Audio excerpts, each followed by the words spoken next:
계시록 2장 8절부터 11절까지 말씀드리겠습니다. 다 같이 일어서셔서 함께 한 목소리로 봉독하도록 하겠습니다. 요한계시록 2장 8절부터 11절까지입니다. 같이 봉독합니다. 시작. 서문화 교회의 사자에게 편지하라. 처음이며 마지막이요 죽었다가 살아나신 이가 이르시되 내가 네 환난과 궁핍을 알거니와 실상은 내가 부요한 자니라. 자칭 유대인이라 하는 자들의 비방도 알거니와 실상은 유대인이 아니요 사탄에 해당이라. 너는 장차 받을 고난을 두려워하지 말라. 볼지어다 마귀가 장차 너희 가운데에서 몇 사람을 옥에 던져 시험을 받게 하리니 너희가 10일 동안 환난을 받으리라. 네가 죽도록 충성하라. 그리하면 내가 생명의 관을 네게 주리라. 귀 있는 자는 성령이 교회들에게 하시는 말씀을 들을지어다. 이기는 자는 둘째 사망의 해를 받지 아니하리라. 아멘. 자리에 앉아주시기 바랍니다. 기원전 339년 5월 아테네의 아크로폴리스에서 소크라테스는 사형을 당해 죽습니다. 그의 죄목은 무엇이냐면 국가가 믿는 신을 그가 믿지 않는다. 그리고 또 그가 젊은 청년들을 선동을 했다라는 두 가지 죄목으로 그가 고소를 당해서 법정에 서게 됐던 것입니다. 그리고 사형 선고를 받았어요. 사형 집행전 날 친구들이 그를 방문을 했는데 예상외로 이 소크라테스가 쿨쿨 잠을 자고 있는 것입니다. 내일 죽을 사람인데 그 잠을 자고 있는 것이에요. 그래서 단잠을 자고 있으니까 깨울 수도 없고 한참을 기다렸습니다. 얼마 후에 잠에서 깨어난 소크라테스가 친구에게 왔으면 왔다고 나를 깨우지 왜 그냥 있었어? 라고 그렇게 태연하게 말을 하는 것입니다. 친구가 말하기를 여보게 내가 자네라면 지금 잠을 잘 수가 있겠나? 내일 자네가 죽는 날 아닌가? 자네가 지금 잠을 자고 있는 이 태평한 모습을 보고 내가 너무나 놀랬다네. 이렇게 말을 하자 소크라테스는 그렇게 말하는 것입니다. 내일 내 영혼과 육신이 분리되는 것을 내가 스스로 경험을 하게 될 것에 그것은 내가 평생토록 믿고 추구해 온 것 아닌가. 내가 평생토록 믿어온 것이 드디어 이루어지는 날인데 왜 내가 두려워하겠는가 라고 그렇게 말을 하더라는 것입니다. 소크라테스가 고소를 당했을 때 배심원들 앞에서 그가 변호를 할 수 있는 기회를 갖게 됐습니다. 그에게는 세 자녀가 있다라고 그러는데 대개 이런 때는 그 배심원이나 판사 앞에서 그들의 감정에 호소하는 그런 변명을 하면 변호를 하게 되면 대개 형량이 좀 이렇게 감량이 되는 것 아니겠습니까? 그래서 사람들이 말했어요. 당신 세 자녀 중에서 하나라도 좀 데리고 법정에 나가게. 그래가지고 거기서 나도 한 가정의 아버지입니다. 이 자녀들을 양육을 해야 되는데 내 형량을 좀 감축시켜주면 참 감사하겠습니다. 라고 그렇게 하면 당신의 형량이 좀 감축될 수 있을 것 아닌가라고 그렇게 권유들을 했는데 소크라테스는 그러지 아니하고 그냥 나갔습니다. 그리고 그 법정에서 하는 소리가 그 판사의 심기를 막 건드리는 소리를 하고 자기가 주장해온 자기가 믿는 세상의 정의라는 것은 이런 것이다. 자기 철학 이런 것들을 그대로 그냥 쏟아부었던 것입니다. 그래서 결국 그는 사형 선고를 받고 말았던 것이에요. 물론 소크라테스는 그리스도인은 아니죠. 그러나 이렇게 무모한 삶을 선택한 것은 소크라테스 그에게는 죽음과 바꿀 수 없는 무엇이 있었습니다. 결코 그 인생 전체를 통해서 바꿀 수 없는 그의 강한 신념, 그가 믿고 있는 것, 그것이 있었기에 그것을 실행에 옮겼던 것이에요. 타협하지 않고 그것을 위해서 죽을 수 있다라는 것을 보여주었던 것입니다. 그렇다면 여러분, 우리는 무엇을 위해 살다가 무엇을 위해 죽을 것입니까? 저와 여러분은 지금 무엇을 지키기 위해서 죽도록 충성하며 살아가고 계신가요? 여러분이 믿는 것은 무엇입니까? 내가 인생을 한평생을 살면서 이 땅에서 내가 죽을지라도 내가 믿는 것 그것을 위해서 죽고 싶다 하는 그 믿음은 과연 무엇입니까? 무엇을 위해서 죽을 수 있는 것입니까? 한번 이런 생각을 가지시고 오늘 서머나 교회에게 주셨던 그 예수님, 주님의 말씀을 한번 함께 은혜를 나눠보았으면 좋겠습니다. 만약에 그 당시에 우리가, 저와 여러분이 서머나 지역에 살고 있었고 서머나 교회에 출석을 하고 있었다면 과연 우리에게는 어떤 일이 닥쳐왔을까요? 서머나 중앙침례교회가 그곳에 세워져서 저와 여러분이 그 교회를 다니고 있었다면 그 당시 우리에게 닥친 상황은 과연 어떤 것이었을까요? 오늘 말씀을 들으시면서 절대로 아멘을 하시지 않아도 됩니다. 우리가 아멘 하기에는 우리의 믿음으로 커버가 안 되는 그런 부분들이 너무나 많이 있기 때문입니다. 주일 아침 교회를 갈 것입니다. 서머나 중앙침례교회를 향해서 불안한 마음으로, 두려운 마음으로 가게 될 것이에요. 교회를 가면서 두리번 누가 나를 잡으러 오지 않나 쳐다봐야 될 것입니다. 예배가 시작되기 전에 성전에 들어가서 쭉 회중석을 둘러보는 것입니다. 오늘은 몇 형제가 보이질 않는 것입니다. 성도들이 자꾸만 지난 몇 달 동안 줄어드는 것입니다. 그 형제들은 지난 2주간 보이질 않았는데 오늘 결국 또 보이질 않습니다. 그렇다면 오늘까지 3주째 빠지는 이유가 무엇일까? 저쪽 자리에 앉아서 예배를 드리던 젊은 청년 부부가 보이질 않습니다. 주일학교 교사가 오늘은 보이질 않습니다. 지난 6개월 전까지 보이던 성도들이 갑자기 사라져버리고 교회에 나타나질 않는 것입니다. 오늘 예배는 유난히 빈자리가 더 많아 보입니다. 오늘 저와 여러분도 생명을 내놓고 예배에 오셨나요? 그 빈자리가 무엇을 의미하는 것입니까? 그들이 지금 그리스도인이라는 것 때문에, 예수를 믿는다는 것 때문에 어디론가 잡혀간 것이 틀림없습니다. 그들은 잡혀가서 쥐도새도 모르게 처형을 당해버린 건지도 모르겠습니다. 아니면 길을 가다가 그리스도인을 핍박하는 자에게 잡혀서 살인을 당했는지도 모르겠습니다. 그들은 보이질 않는 것입니다. 어쩌면 오늘 내가 드리는 이 예배가 끝나고 돌아가는 그 길에서 내가 그리스도인을 핍박하는 자들에게 붙잡혀서 다시는 이 성전에 돌아와서 예배하지 못하게 될지도 모르는 것입니다. 서머나에 살던 그리스도인들은 그런 생명의 위협을 받으면서 예수를 믿어야 했다라고 성경의 역사는 기록하고 있는 것입니다. 오늘 잭슨빌에서 직장 생활을 하시고 비즈니스를 하시는 성도님들이 그때 당시에 서머나에 계셨다면 무슨 일을 우리 성도님들이 겪어야 하는 것일까요?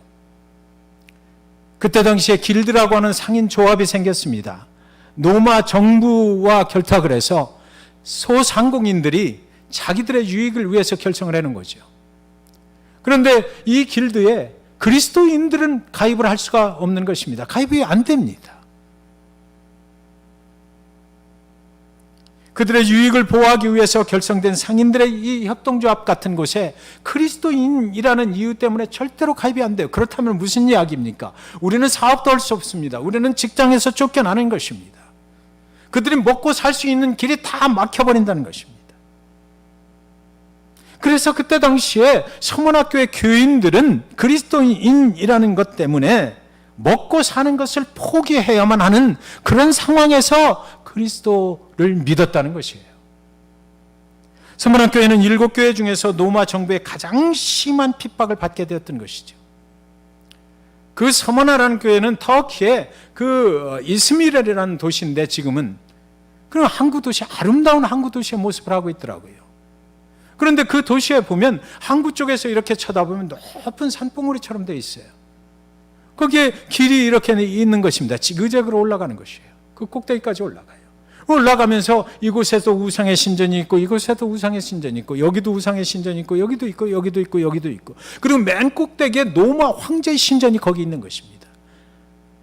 그 서문에 사는 사람들은 로마 황제에게 절을 하지 않으면, 그를 주님이라고 부르지 않으면 도대체 살 수 없는 이 도시에 교회가 개척이 된 것이에요. 그건 무슨 얘기입니까? 그곳에서 어떻게 신앙생활을 하라고? 그곳에서 신앙생활을 하는 서문학교의 교인들은 절대로 먹을 음식을 구할 수가 없었어요. 그들 스스로 뭔가 마련을 해야만 했을 것입니다. 그곳에 있는 그리스도인들은 모두가 궁핍하고 가난해야만 했습니다. 한 끼를 해결하며 산다는 것이 무척 힘들었을 것은 불보듯 뻔한 것입니다. 예수님이 요한계시록 그 7교회에게 보낸 편지 중에서 가장 짧은 메시지를 보내셨어요. 가장 강력한 메시지를 그들에게 보냈어요.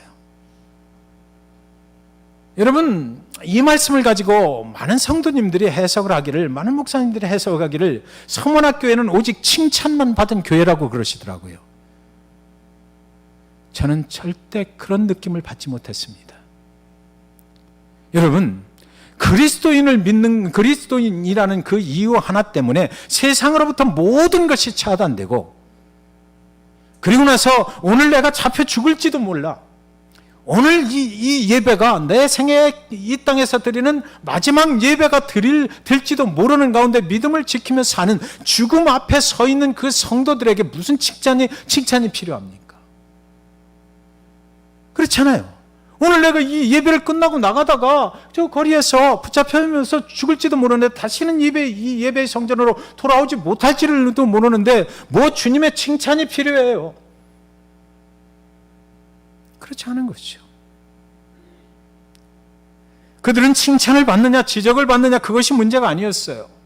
어떻게 우리가 예수를 위하여 영광스럽게 죽는 것은 뻔한 것인데 그러면 예수를 위해서 영광스럽게 죽임을 당하느냐 그것이 문제였던 것입니다. 가장 당시에 심한 핍박을 당하고 있던 서문학교의 성도들에게 주님이 보내신 편지의 결론은 무엇입니까? 죽도록 충성하라. 죽을 때까지 충성하라 라고 주님이 말씀하셨어요. 핍박은 피할 수 없을 것이다. 네 믿음을 끝까지 견디고 지켜라. 죽더라도 주님의 영광을 위해서 죽으면 된다. 주님의 메시지는 분명했어요. 그 편지가 누구한테서 온 것이에요? 어느 사람이 온 것입니까? 아니에요. 8절에 보니까 처음이며 마지막이에요. 죽었다가 살아나신 이가 이르시되 죽음 앞에 서 있는 성도들에게 이 세상의 모든 피조물의 역사는 내가 인도한다. 내가 너희에게 말한다. 이 세상을 창조한 내가 너희에게 말한다. 영혼을 창조한 내가 너희에게 말한다. 천국과 지옥을 만든 내가 너희에게 말한다. 내가 이 땅에 왔다가 십자가의 죽음을 당해서는 하나님께서 다시 나를 살려내신 그 예수 그리스도 주님이 내가 너희에게 말한다. 죽음 앞에 믿음을 지키기 위해서 서 있는 너희들에게 다시 살아날 수 있다라는 내가 먼저 경험한 그 내가 너희에게 말한다 라고 하는 거예요. 이 세상의 처음과 끝이 되시는 주님, 모든 것이 다 주님의 것이다. 너희의 생명도 내 손에 있다라는 것입니다. 그런데 주님은 죽었다가 살아나신 분이다라고 분명하게 말하셨어요. 왜 죽었다가 살아났다는 것을 그렇게 강조하셨을까요? 핍박을 당해 죽임을 당한다 해도 실상은 주님을 위한 믿음을 지키기 위해서 당하는 죽음은 내가 분명히 살려낸다라는 것입니다. 그러니까 걱정하지 말고 죽어라 라고 말씀하시는 것이에요. 참 이런 말들이 우리 중에 많은 분들에게는 이해가 되지 않으실 수 있습니다. 예수를 믿으면 왜 이렇게 비참하게 죽임을 당하게 되는 것인가? 오늘 우리 중에는 내가 교회를 다닌다고 해서 핍박이나 박해를 받아본 적이 한 번도 없는데 왜 내가 이 사람들의 이야기를 들어야만 하나? 어떤 분들에게는 이 시간이 아주 지루하게 느껴지실 수도 있어요. 그러나 여러분 한번 잘 들어보시기 바랍니다. 그리스도인의 삶이 어떤 것인지 그것을 우리가 여기서 알 수가 있거든요. 오늘 말씀은 예수를 믿는 것 때문에 모든 것을 죽음 앞에 내어놓아야 했던 그런 사람들의 이야기이니까요. 예수를 믿는다는 것 때문에 그 사람들에게 지금 가장 무엇이 필요할 것입니까? 서문학교의 교인들에게 저와 여러분이 서문학교의 교인이었다면 오늘 저 형제가 죽어나가요. 오늘 저 형제가 잡혀나가요. 옥에 갇혀요. 이런 상황에서 우리가 그 죽음을 피할 수 없다면, 그리스도를 믿는 이 믿음을 지키기 위해서 그 죽음을 피할 수 없는 것이라면 그들에게 가장 필요한 말씀은 무엇이겠습니까? 언제 어떻게 죽임을 당할지 전혀 예측할 수 없는 상황 속에서 살아가고 있는 그들에게 가장 필요한 것은 무엇일까요?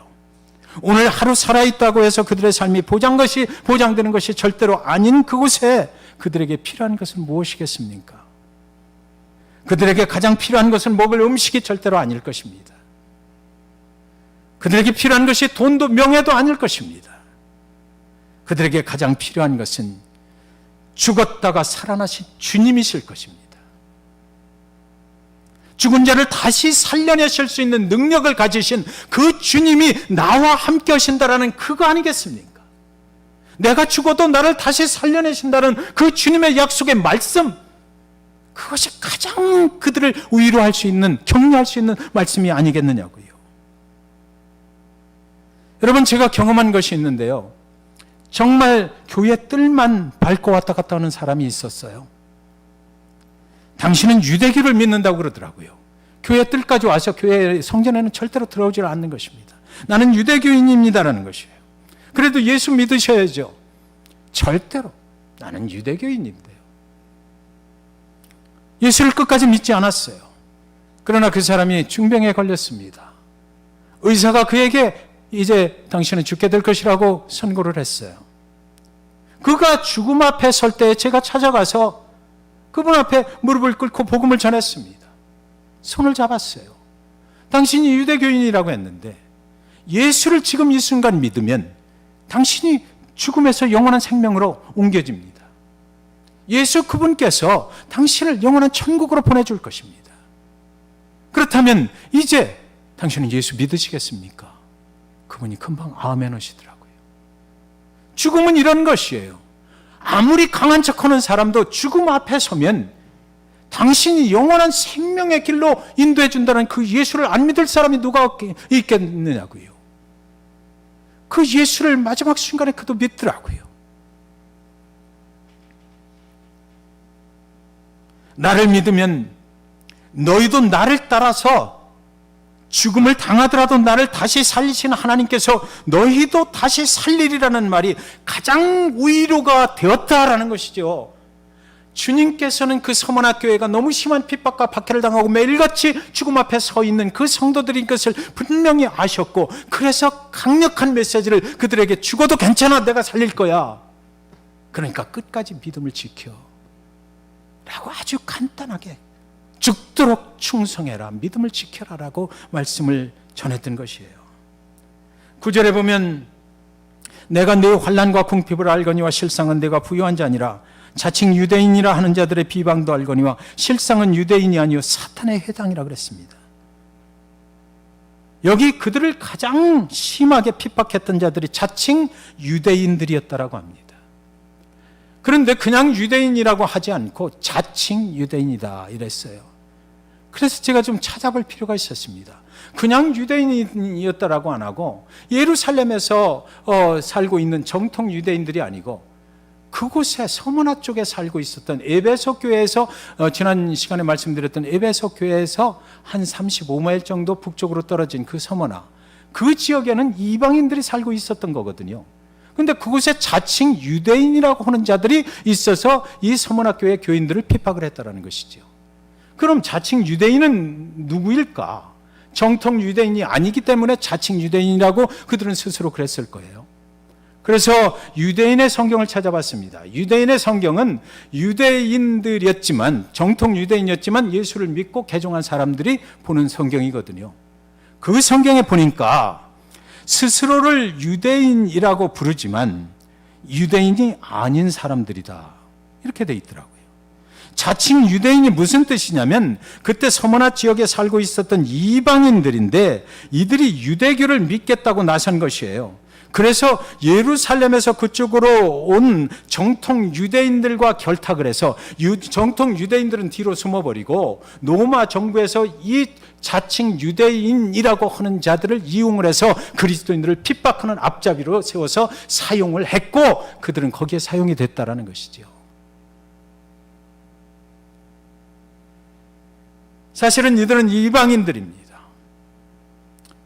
로마 정부에서 이들을 이용해서 그리스도인들을 핍박하는 앞잡이, 사단의 해다 그랬거든요. 주님께서 사단의 앞잡이로 사용이 된 자들이다라는 것이에요. 나는 유대인이다라고 말하면 왜 그들이 자칭 유대인이다, 나는 유대인이다라는 걸 강조했을까요? 그때만 해도 정통 유대인들을 세상에서 보는 눈이 저들은 하나님을 사랑하는 자, 저들은 율법에 정통한 자, 정말 믿음은 저들의 그 근본을 가지고 있는 거야라는 그런 의식이 팽배해 있기 때문에 이들은 나도 정통 유대인이다라고 해서 그리스도인을 심하게 핍박할 수 있는 그런 근거를 만들고 핍박을 했던 것이에요. 그러면서 이들이 그 비방의 소리를 만들어냈는데 뭐라고 그러냐면 저들은 죽어 마땅하다라는 것이죠. 저들은 사람의 고기를 먹는다. 사람의 인육을 먹고 사는 식인종이다. 이 소문을 막 퍼뜨린 것입니다. 이 소문이 지금 같으면 어디 먹히겠어요? 말도 안 되는 소리죠. 그런데 그때 당시는 그것이 먹혔다라는 것입니다. 왜요? 세상 사람들이 볼 때 저들은 먹을 것을 세상에서 구해가지 않거든요. 굶주리거든요. 저들은 정말로 하루 한 끼 먹기 위해서 정말 어렵게 생활을 해나가는 사람들이에요. 그러니까 저들은 사람을 잡아다가 그 사람을 죽여서 그 동굴 같은 속에 함께 모여가지고 그 사람의 몸을 뜯어먹는다. 사람의 피를 먹고 산다. 이렇게 소문을 내도 그것이 세상 사람들에 먹혔던 것입니다. 주의 성찬을 할 때 그러잖아요. 이것은 주의 몸입니다. 우리를 위해서 찢기신 주님의 몸입니다. 한 손에는 이것은 주님의 피입니다. 우리를 위해서 십자가에서 흘리신 보혈입니다. 그러니까 그들이 말하는 거예요. 저들이 모여있는 곳에 한번 들어가 보십시오. 저들은 사람을 잡아다가 그 속에서 죽여가지고 사람의 몸도 먹고 사람의 피도 마시는 사람입니다. 그러니까 세상 사람들이요, 저들은 죽어도 마땅합니다. 저런 악한 사람들을 그대로 놔두면 안 됩니다라고 그들을 핍박할 수 있는 근거를 분명하게 만들어냈던 것이에요. 그러니 서문학교인들의 고통이 얼마나 컸을까요? 우리는 예수를 믿으면서 조금만 남이 비난하는 소리를 들어도 고통스럽고 그것 때문에 그냥 죽겠는데 그때 당시에 그런 소리를 듣고 살아야 했던 이 서문학교의 그리스도인들 얼마나 그 고통이 심했겠느냐고요. 10절에 보면 너는 장차받을 고난을 두려워하지 말라. 볼지어다 마귀가 장차 너희 가운데서 몇 사람을 오게 던져 시험을 받게 하리니 너희가 10일 동안 환난을 받으리라. 내가 죽도록 충성하라. 그리하면 내가 생명의 관을 내게 주리라.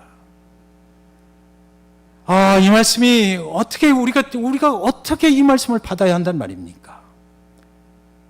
그런데 이 말씀은 그 서문학교의 교인들을 주님이 위로하시는 말씀이거든요.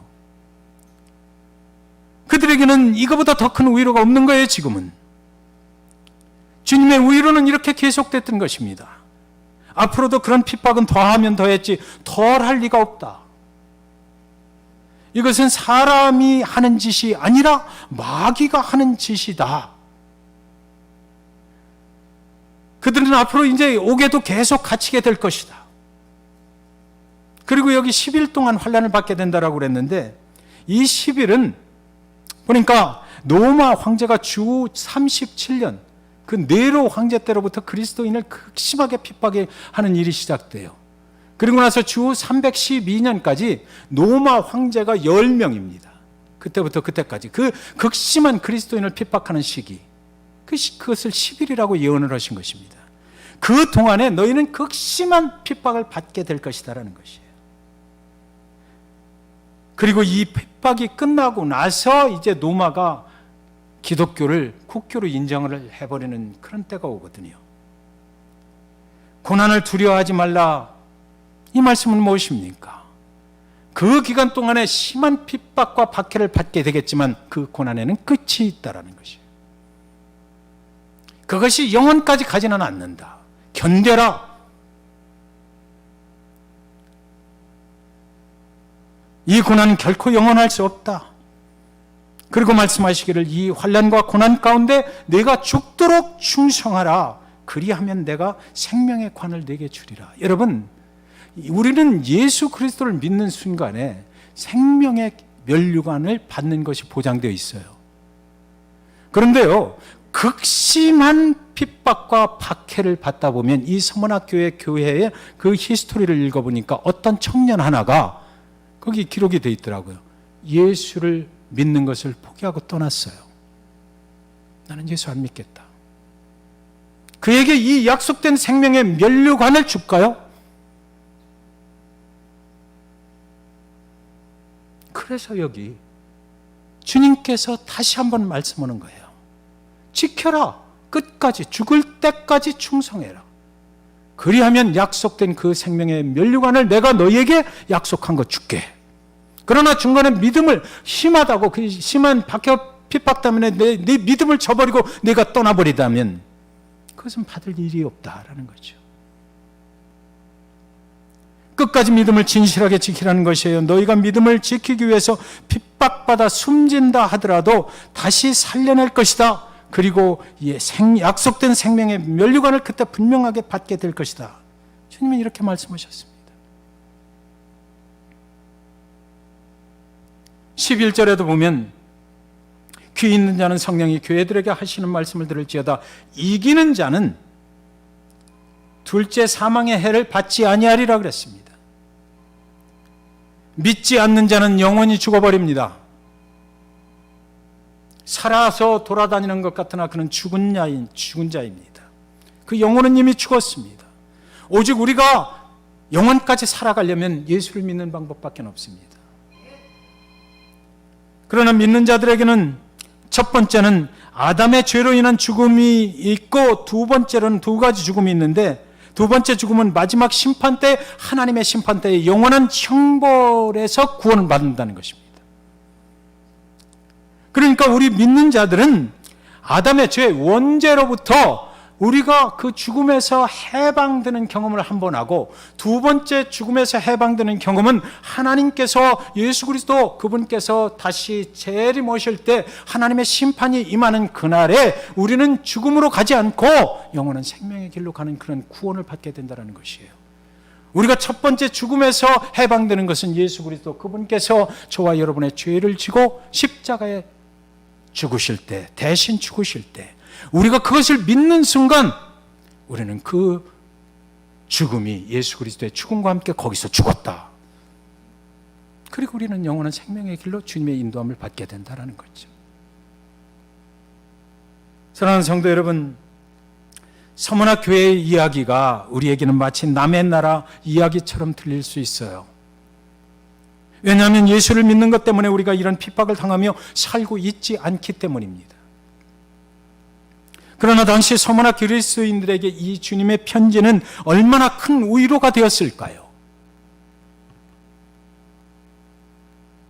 저와 여러분이 그리스도를 믿는다는 것 때문에 비난의 소리를 들을 때 그 고통 가운데서 다른 사람들에겐 말할 수도 없고 예수 그리스도 십자가 앞에 무릎 꿇고 앉아서 엉엉 울어댈 때에 주님께서 괜찮아, 내가 있잖아, 괜찮아, 나를 위해서 네가 비난받는 거야, 나를 위해서 네가 고통받고 있는 거야, 괜찮아, 내가 보장해 라고 말씀하시는 그 위로의 말씀, 그 소리를 들을 때 우리는 얼마나 그 소망이 되는지 몰라요. 얼마나 큰 위로가 되는지를 몰라요. 세상에서 어떤 격려보다도 그 주님의 음성이 우리를 얼마나 내 영혼을 다시 소생케 하는지 몰라요. 견딜 수 있는 힘과 용기가 되는지 몰라요.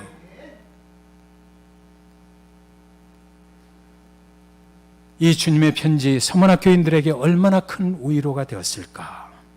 너희가 나를 믿는 것 때문에 죽임을 당해도 내가 살려낼 것이다.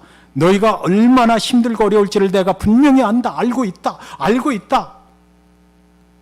네가 나를 믿는 것 때문에 당하는 환난과 고통을 내가 다 알고 있다.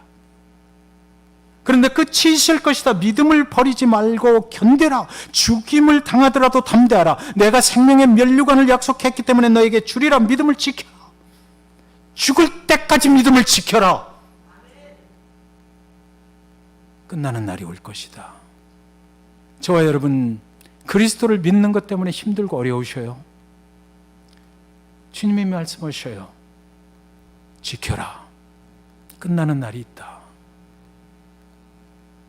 그리스도의 약속이십니다. 죽었다가 다시 살아나신 그분이 내가 죽을 것 같아? 내가 그렇게 힘들어? 내가 너 보장해. 죽어도 너 내가 살려낼게. 내 약속은 불변 없어. 이 세상에서 그리스도를 믿는 것 때문에 네가 지금 고통당한다고. 괜찮아. 내가 있잖아. 내가 너와 함께 네 고통을 내가 알고 있어. 그분이 말씀하셔요. 이것은 사람의 말이 아니고 다시 살아나셔서, 죽음에서 다시 살아나셔서 하늘에 오르사 하나님 우편 보좌에 계시고 다시 오실 예수님의 말씀이었기에 그들에게 최고의 위로가 되었다라는 것입니다. 그분이 죽음에서 살아나신 분이기 때문에, 우리에게 죽음에서 살아나는 길이 있다고 약속을 분명히 하신 분이기 때문에, 그분이 이 편지를 쓰셨기 때문에 강력한 위로가 되는 것입니다. 오늘 우리 중에 그리스도를 믿는 것 때문에 고통당하고 계신 분 계십니까? 우리의 고통은 어떤 것입니까? 서문학교의 교인들과 같은 고통입니까? 그렇지 않습니까? 오늘 말씀이 여러분에게 주시는 위로의 말씀이 되시기를 주님의 이름으로 간절히 축원드립니다. 사랑하는 성도 여러분, 사람들은 믿음 생활도 밸런스를 잘 맞춰서 해야 된다고 그렇게 생각합니다. 교회 생활도 중요하지만 세상 삶도 중요하다. 교회만 너무 미치면 안 돼. 교회에 너무 빠지면 안 돼. 세상의 삶도 중요한 거야. 왜? 하나님이 이 세상의 삶도 허락하신 것이니까. 다 맞는 말입니다. 밸런스가 잘 맞아야 믿음이 좋은 사람이고, 그래야 믿음 생활 잘하는 사람 분명합니다. 그러나 여러분 기억하십시오.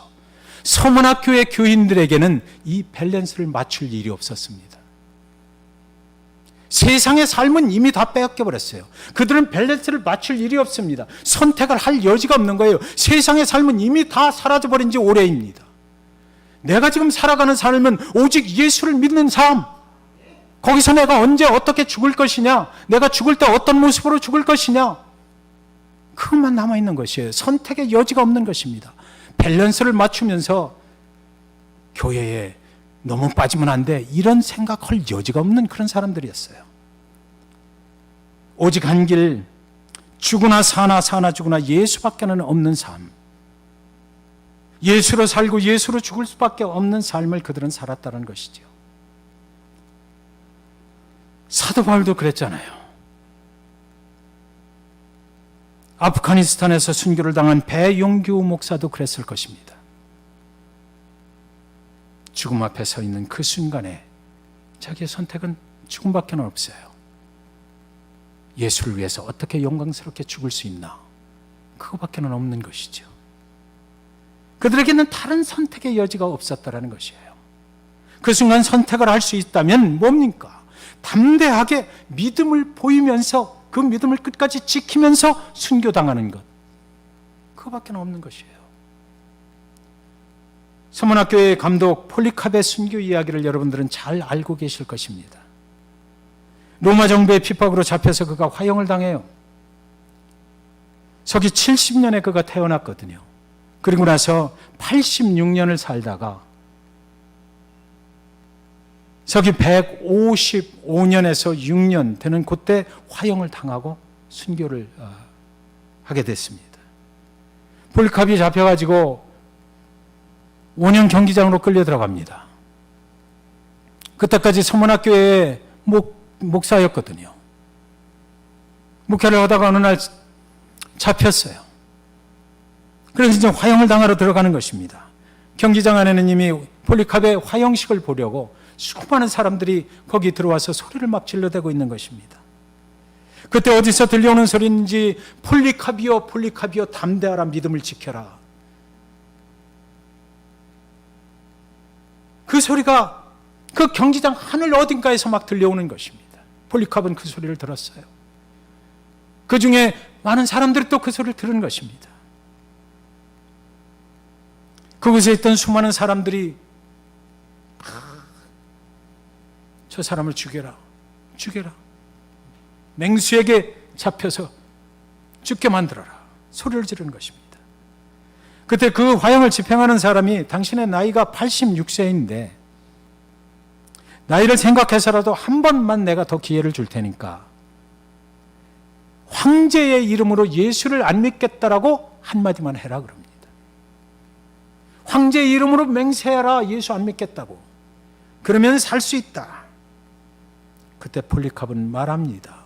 지금까지 86년 동안 주님은 나를 한 번도 배반한 적이 없는데 어찌 내가 주님을 배반하겠습니까? 어서 나를 화형에 처하십시오. 그리고 그가 말해요. 당신은 지금 1시간짜리 화형 때문에 나를 위협하고 있지만 당신은 압니까?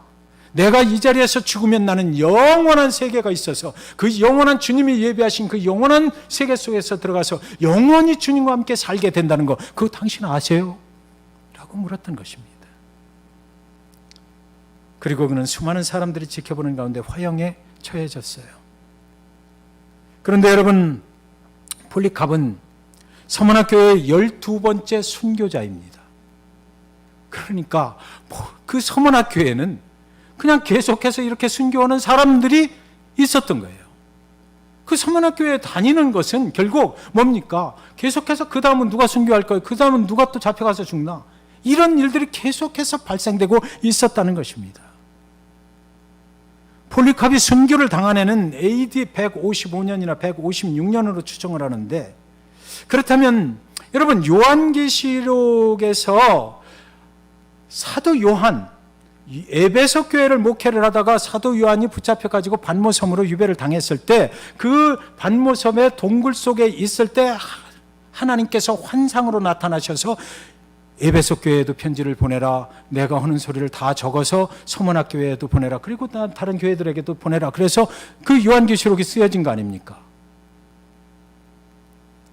그렇다면 우리가 이 폴리캅이 언제 그러면 그 서문학 교회에 목회를 했었고 언제 이 편지가 전해졌는가를 살펴볼 필요가 있죠.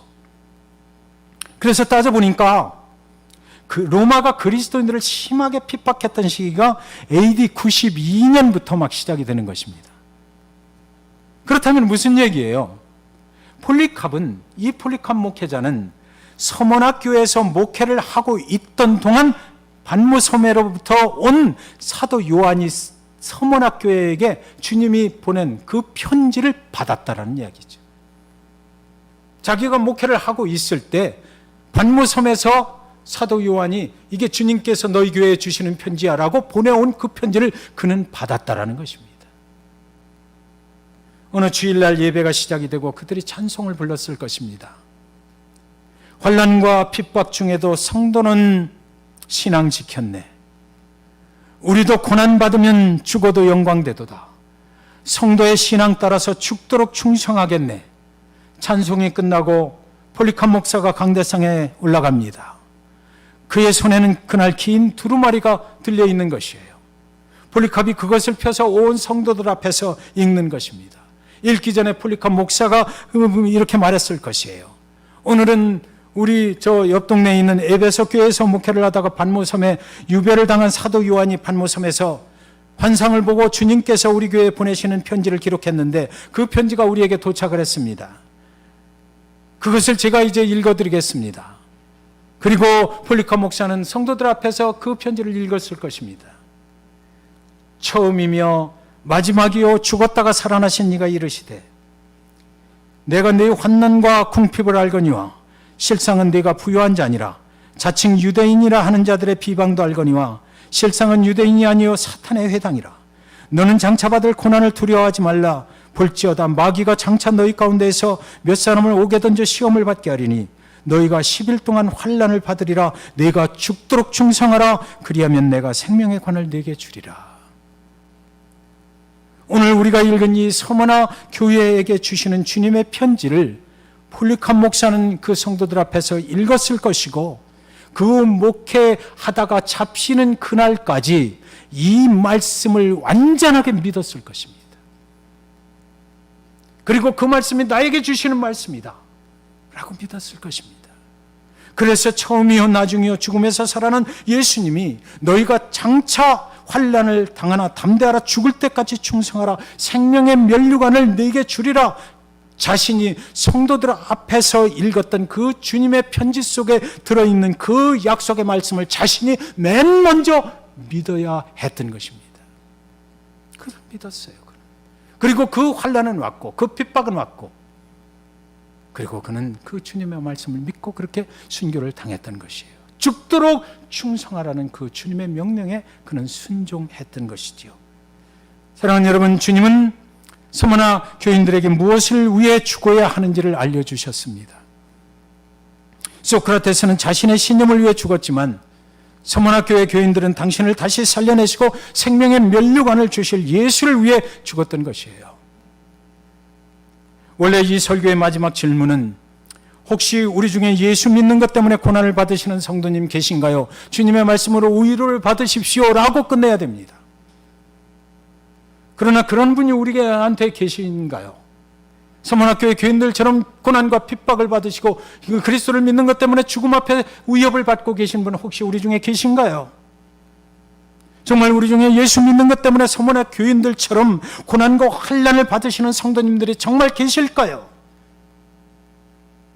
그래서 오늘 우리는 이 질문을 바꾸기로 하는 것입니다. 우리는 너무 편하게 예수를 믿고 있지 않습니까? 라고 이 질문을 바꿔보는 것이에요. 그리고 마지막 질문은 이것입니다. 당신은 지금 무엇을 위해서 죽도록 충성하고 계십니까? 여러분의 대답은 무엇입니까? 우리 잭슨빌 중앙교회가 이 시대에도 정말 예수를 위해서 죽도록 충성할 수 있는 교회, 그 교회가 된다면 우리도 서문학교회 교인들처럼 지금 우리가 정말 그렇게 산다면 핍박을 피할 수가 없을 것입니다. 그러나 우리는 그렇게 살지 않죠.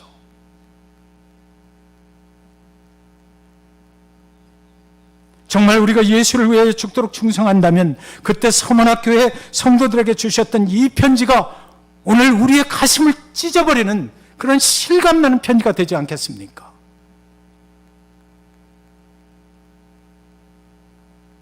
서문학 교인들에게 전해진 주님의 편지, 이 편지는 오늘 잭슨빌 중앙침례교회 우리 모두에게 너는 지금 무엇을 위해서 죽도록 충성하고 있느냐? 라는 마지막 질문을 던집니다. 저와 여러분이 이제 이 성전을 나가셔서 한 주간의 삶을 사시는 동안 이 말씀을, 이 질문을 나는 무엇라고 대답해야 되나? 한번 깊이 묵상해 보시기 바랍니다. 오늘 설교는 주님께서 여러분을 축복하십니다. 주님께서 여러분의 이 세상의 삶을 축복하셔서 잘되게 하실 것입니다. 라고 끝맺을 수가 없습니다. 이 질문 앞에 우리가 진실하게 나는 지금 무엇을 위해서 죽도록 충성하고 살아가는가? 나를 위해서 십자가에 그 생명을 주시기까지 나를 위해 희생하셨던 그 주님은 외면되고 어떤 다른 것을 위해서 내가 충성하며 살아가고 있지는 않나? 한번 한 주간 동안 깊이 묵상해 보시는 그런 여러분들 되시기를 주님의 이름으로 간절히 축원드립니다.